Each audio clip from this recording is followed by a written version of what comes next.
Story recapped here. Today, I'm going to explain a drama, romance, and sci-fi film about star-crossed lovers in a world with no emotion. If they can find love where there should be none, then anyone can. A movie that proves love finds a way, equals. Spoilers ahead.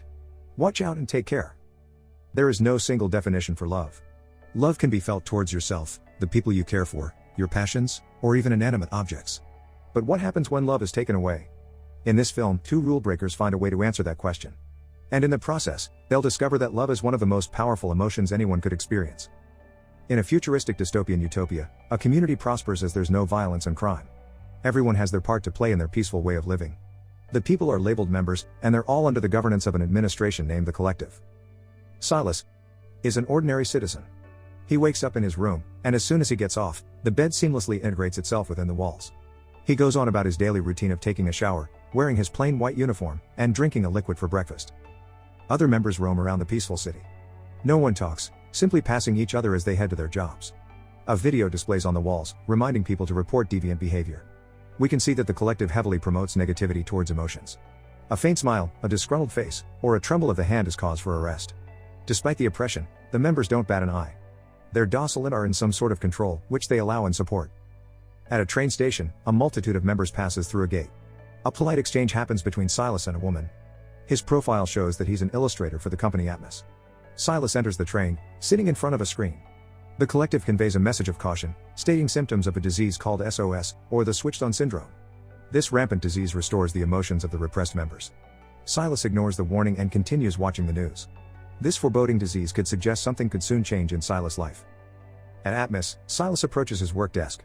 He works on his digital art while he listens to a documentary about the Great War. The war brought about the divide between the Collective and a place called the Peninsula. The latter community is less developed and more chaotic because their emotions aren't suppressed. During a meeting, an article writer, Nia, suggests changing details of a project they're working on. Later that day, the employees eat side by side, inches apart. Two employees gossip about their coworker who just returned from conception duty. The traditional method of reproduction isn't practiced in the Collective as artificial insemination has advanced to be the more efficient process. As we can see, the Collective undergo extreme means to prohibit people from feeling a connection with someone. Even in reproduction, there are safeguards inhibiting temptation for physical intimacy. They live life without the sensual touch of another human, without the conclusion of built-up tension and the wonder that is creating life. Silas then asks where they plan to watch the upcoming spacecraft landing. On his way home, Silas sees a sick couple escorted by safety officers. He enters his unit, selecting the eat option on the wall. A counter slides out, along with his closet. Silas eats his pre-prepared meal and does his nightly fun of doing puzzles. The view from the outside shows his neighbors doing a similar routine. The following day, Silas watches the news of a couple. They'll be sent to a defective emotional neuropathy facility, or DEN facility, for emotional suppression because they're infected. The Collective asks for the members' cooperation in reporting someone who shows signs of SOS. While Silas is hard at work, an employee hits the ground behind him. They inspect the jumper, but no one seems to show any emotion. Suddenly, Nia silently expresses her frustration, and Silas notices. At the watch party, Atmos employees watch the spacecraft landing. Everyone but Silas focuses on the display as he can't take his eyes off Nia. The emotional lapse from Nia made Silas wonder if she does have emotions.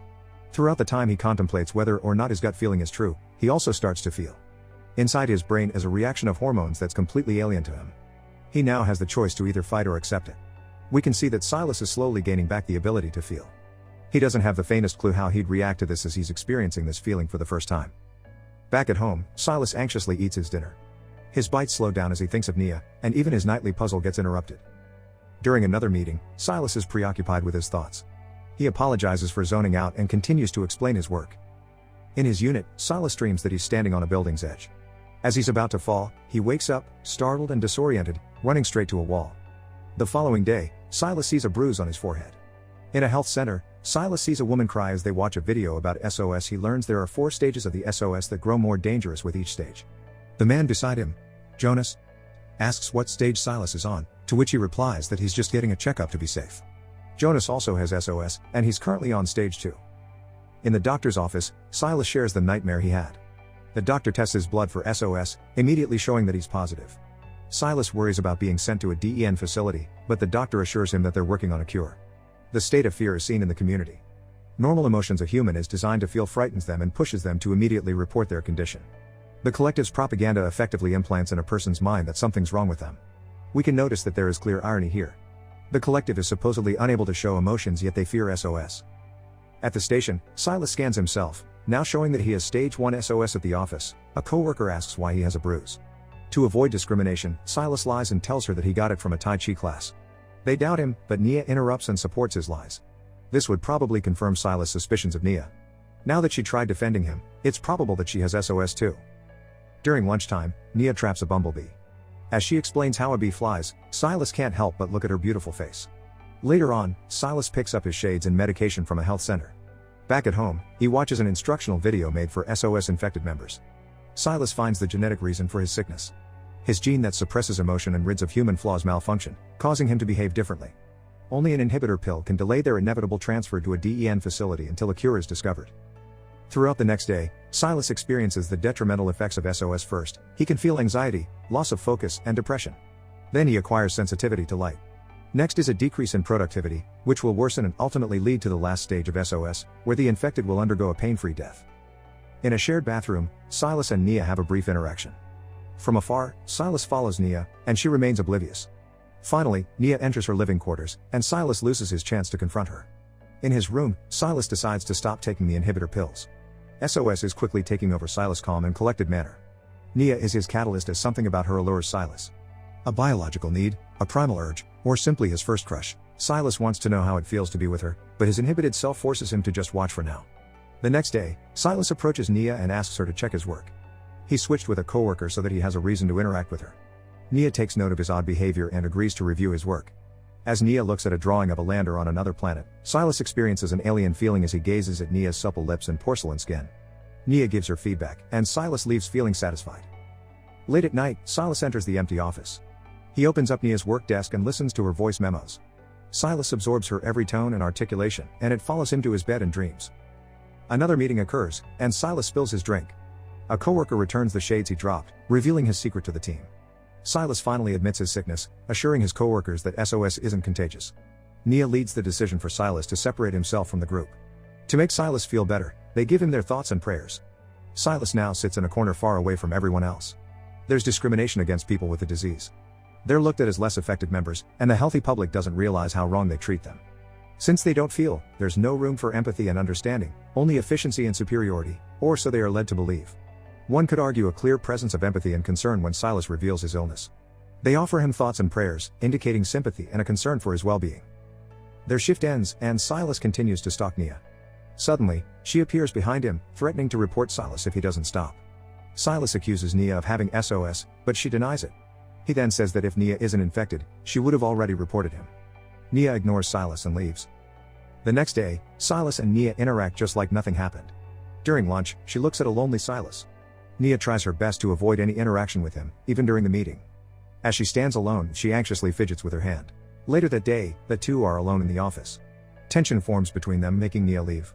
Silas follows her to the bathroom, entering the stall she's in. The two stand face to face, unfamiliar with what they're feeling. Silas touches her trembling hands and her trembling face. Nia leans in, and they feel the warmth of each other's embrace. Nia admits that she's been infected for over a year. She felt alone and scared, but she used that to control herself. Still, there's a huge fear of getting caught. Nia says they can't be together as she'd rather hold out for the cure. Silas accepts their reality, but not without stealing a kiss first. The next day, Nia mingles with her coworkers, but her heart and mind flutter to Silas. The two are alone once again, and Silas eyes her out. He follows her, and the two share an intimate moment, breathing heavily on each other's skin. Nia is reluctant to continue, but Silas' carnal desires refuse to give up. They touch parts they've never touched before, and the fear of getting caught strengthens their feelings. That bathroom stall becomes their escape from the mundane and stressful world. Every gaze and forbidden moment pushes them to experiment. They form a deeper connection on the foundation of intimacy. The first confession, the first person they can be themselves with, and the first shoulder to lean, cry and laugh on. Through developing a deeper understanding of each other, they also understood more about themselves. A human's complexity, imperfections, and need for companionship. Silas leaves the bathroom as their manager interrupts their moment. He asks if Silas has thought about killing himself. Silas says he'll consider it when he reaches the next stage of SOS. As they leave, the manager asks why Nia's desk is on. He knows that Silas has been snooping on Nia. He then threatens to report Silas if he doesn't stop. After another workday, Silas is reluctant to follow Nia to the bathroom. She waits for him, but he doesn't show up. Later at a pathway, they talk about the manager noticing their odd behavior. Nia proposes to stop their interaction, but Silas can't bear to see Nia at work every day and not be with her. He plans to resign from Atmos and work someplace else. Nia leaves without saying a word. At her home, Nia has a nervous breakdown. Silas meets the morning with a gloomy mood. He goes to work and reports his resignation. He attributes the career change to his desire to work in an environment where his sickness won't trouble others. After some time, Nia meets Silas' replacement, Dominic. Meanwhile, Silas starts work at a nature sanctuary.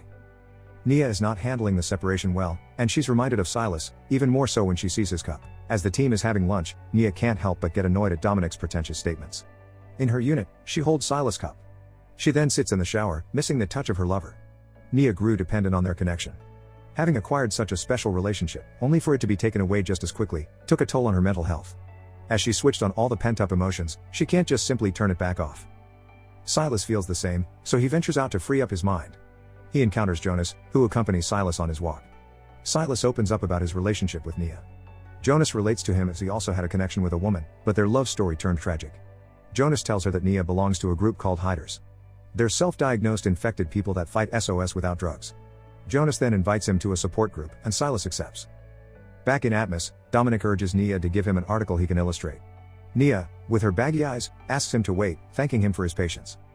Silas secretly makes his way to the support group's meeting, and Jonas introduces him to everyone. A man shares his fears about the DEN facility. Silas asks what happens inside the DEN. Bess informs him that half the people who enter the DEN kill themselves. The other half are restrained and forced to undergo emotion-suppressing treatment. Bess is also a hider like Nia. As a doctor, Bess oversees the mercy killings.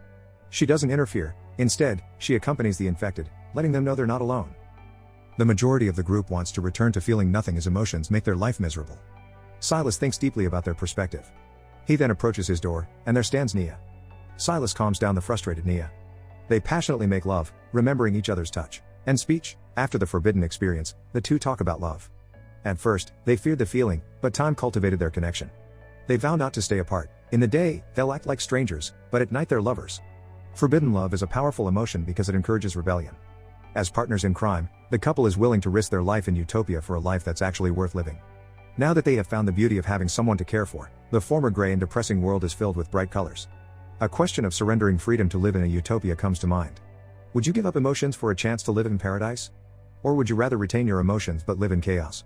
Maybe you can reach a compromise? Hide while maintaining your forbidden love. Throughout the next few days, they act more like a couple in private. They go on secret dates and get to know one another. They share food, showers, and their dreams and passions. Silas stops taking medication as Nia's love is the only drug he needs. Meanwhile, Nia returns to her old self, performing exemplary at work. Even after their reunion, Silas still desires not to hide their love from the world. Oddly, rather than performing terribly like Silas, Nia exhibits the opposite. On his way to work, members and safety officers surround a display. The collective has found a cure for SOS, preventing the disease from spreading and returning. Despite the breakthrough, Silas and Nia are far from happy. They fear not having to feel again, and they fear losing each other. Silas doesn't want the cure, and neither does Nia. Silas brings Nia to the support group, informing them that they plan to escape to the peninsula. They try to change their mind, but their love for each other is unwavering.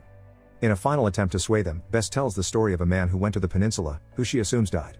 This doesn't convince the couple, and Jonas agrees to help them. If there's a sliver of a chance they can be together, Silas and Nia will gamble everything for it. Despite the danger in the peninsula, they'll make it work. Even if they're tired, hungry, beaten up, love will keep them alive. A person's desire for love and companionship is incredible. Even when faced with potential death, Nia and Silas choose it over living in paradise. The next day, Jonas secretly shares the details of the couple's flight. He then wishes Silas good luck. Back in his unit, they talk about the plan. They have 3 days until the escape, and the nerves are getting to them.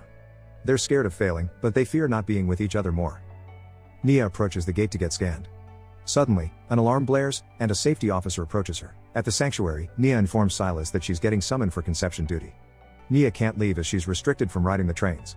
Silas assures her that the doctor will just diagnose Nia and advise her to get the cure. They then plan to meet after her checkup.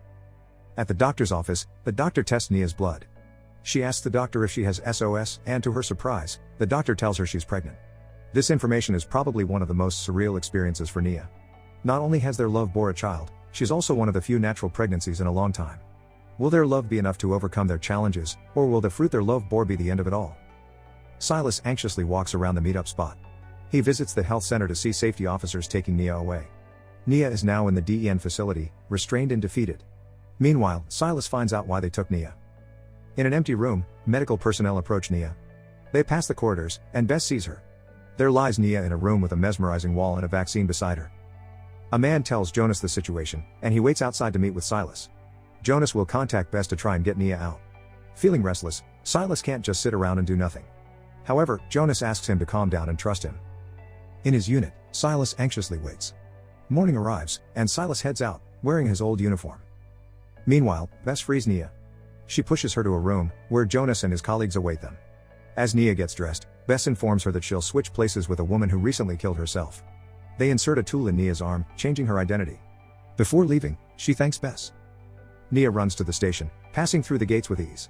Meanwhile, Jonas and the group encounter safety officers. As they leave the elevator, they're confronted by a vaccinated member of the support group, who snitched on them. Nia arrives at Silas' apartment to see him gone. Silas sees the news of Jonas and the group's arrest. He runs to the DEN facility to ask a gatekeeper for Nia, and he tells her that Nia died. Silas is in disbelief and cries in a tunnel. Meanwhile, Nia gets tired of waiting for him. She scours the sanctuary for Silas, but to no avail. An unfortunate decision caused unnecessary pain for Silas and anxiety for Nia. He thinks the love of his life is gone, but she's a mere train ride away. That moment of his life will be the longest, and he has so much time to think in such a dangerous state. The despair he's feeling might make him do something he'll regret. A classic Romeo-Juliet dilemma has forsaken the star-crossed lovers. In Atmos, Silas makes his way up the rooftops. Just like his dream before, he stands on the edge, but he doesn't step off. Hopelessness grows as Nia returns to the unit. Night arrives, and so does Silas. They reunite, and Silas is speechless. Not because of relief, but because he realizes the grave mistake he made. Silas has 5 hours until he feels no more. Nia doesn't want to accept the reality, asking Silas to fight the cure as they still plan to escape. Hours pass and Silas starts to lose emotion. He asks Nia to still love him even if he changes.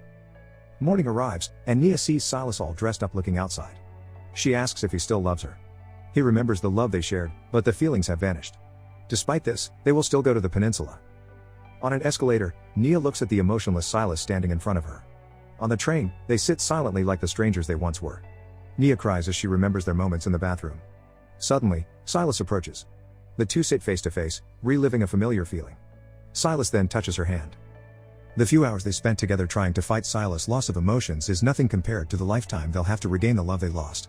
With the gesture of Silas touching Nia's hand, deep down, he knew he loved her. All the firsts, the memories, and the child that Nia carries aren't just tied to emotions. With that, love is not a matter of if and how, but a matter of when. Subscribe to watch more videos like this. Turn on notifications. And leave a like, it really helps the channel out. Thank you for watching.